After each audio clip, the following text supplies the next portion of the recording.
লোকসভা ভোটে আবারও তৃণমূলের জয় জয়কার ডায়মন্ড হারবারে। সম্প্রতি লোকসভার অধিবেশন সেরে রাজ্যে ফিরেছেন তৃণমূলের সর্বভারতীয় সাধারণ সম্পাদক তথা ডায়মন্ড হারবারের সাংসদ অভিষেক বন্দ্যোপাধ্যায়। শনিবার 10ই আগস্ট নিজের নির্বাচনী কেন্দ্রে প্রশাসনিক পর্যালোচনা বৈঠক করেন তিনি।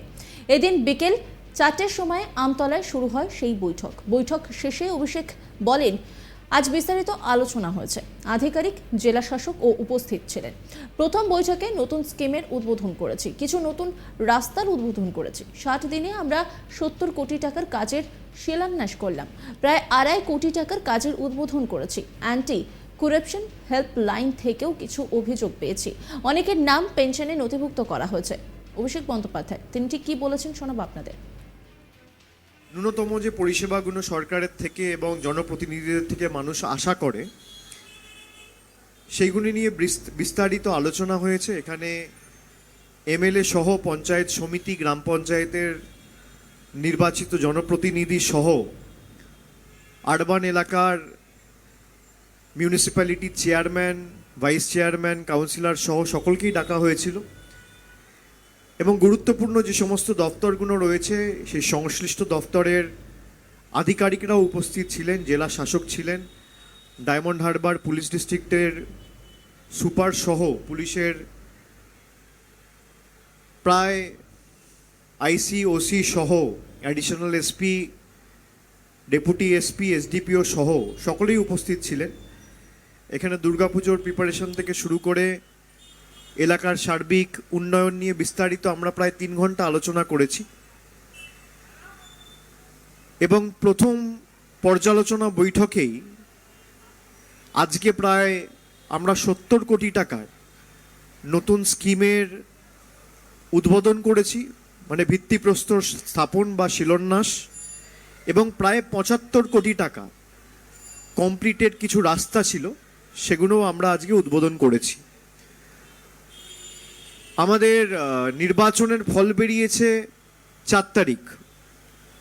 4 তারিখ থেকে সেভাবে দেখতে গেলে 2 মাস অতিক্রান্ত, প্রায় 8 সপ্তাহ হয়েছে এবং 60 দিন। এই 60-65 দিনের মধ্যে আমরা প্রায় 70 কোটি টাকার কাজের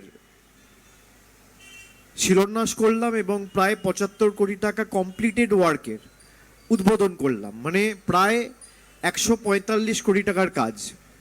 অ্যাভারেজ করলে দেখবেন দিনে প্রায় 2.5 কোটি টাকা। এই কারণেই আমরা ডায়মন্ড হারবারকে এই জায়গায় নিয়ে যেতে পেরেছি যেখানে প্রায় 10 বছরে 5,580 কোটি টাকার কাজ, যেটা আমি বারে বারে বলেছি।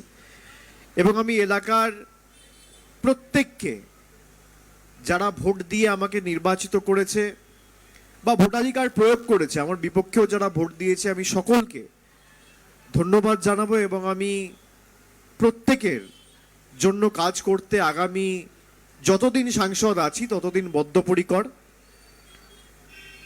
এবং মানুষের উন্নয়নের যে কাজ আমরা শুরু করেছি সেটা যাতে আরও ত্বরান্বিত অব্যাহত থাকে, আমরা বিস্তারিত সে নিয়ে আলোচনা করেছি। এছাড়া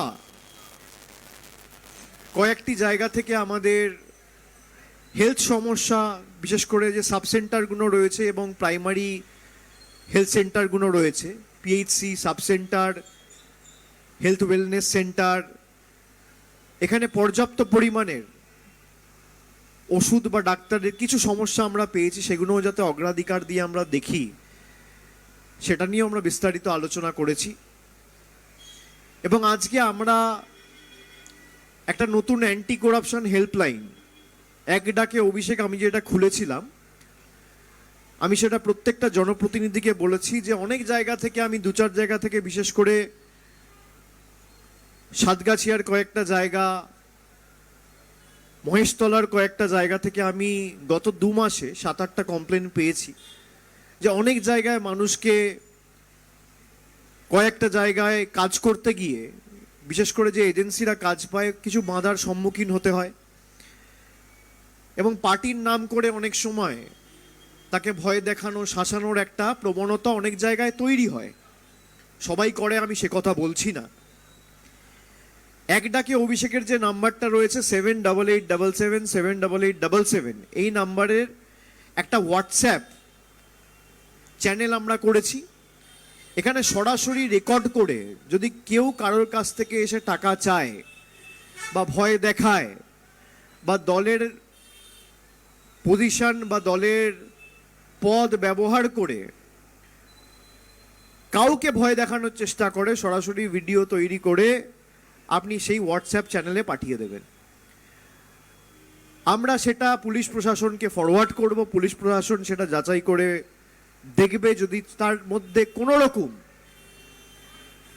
কোনো সত্য থাকে, সেটা যদি সঠিক হয়, যে পাঠিয়েছে তাকে পুরস্কৃত করা হবে, তার সুরক্ষার সমস্ত দায়িত্ব আমার।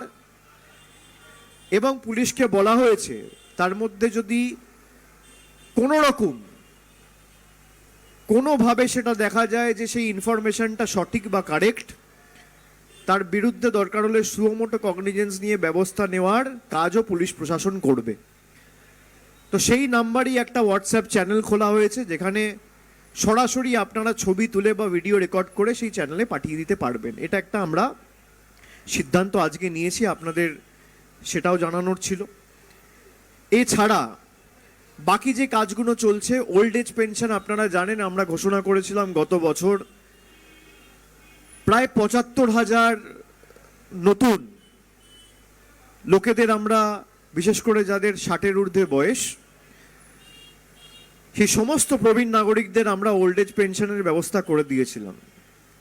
এবং আমরা কোনো রকম কোনো রাজ্য বা কেন্দ্র সরকারের সহযোগিতা ছাড়া একমাত্র লোকসভা কেন্দ্র যেটা করে দেখিয়েছিলাম। পরবর্তীকালে রাজ্য সরকার অনেক লোককে এই ৭৫,০০০-এর মধ্যে ওল্ড এজ পেনশন তালিকায় নথিভুক্ত করেছে, তাদের নাম রেজিস্ট্রেশন করেছে। এদিন আরজিকর কাণ্ড নিয়েও মুখ খোলেন অভিষেক বন্দ্যোপাধ্যায়। এদিন আইন সংশোধনের দাবি তুললেন তৃণমূল সাংসদ অভিষেক বন্দ্যোপাধ্যায়। তিনি বললেন, অত্যন্ত মর্মান্তিক ঘটনা, ২৪ ঘন্টার মধ্যে মূল অভিযুক্ত গ্রেপ্তার হয়েছে। আমাদের আইন হাত বেঁধে রেখেছে।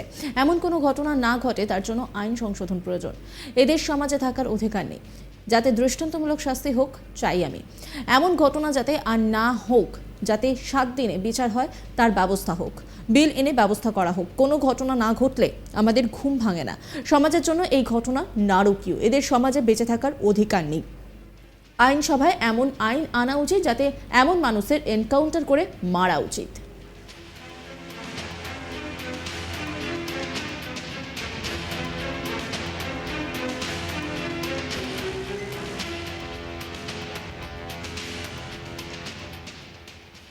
নজর রাখুন আজ তাক বাংলার ইউটিউব স্ট্রিমিংয়ে।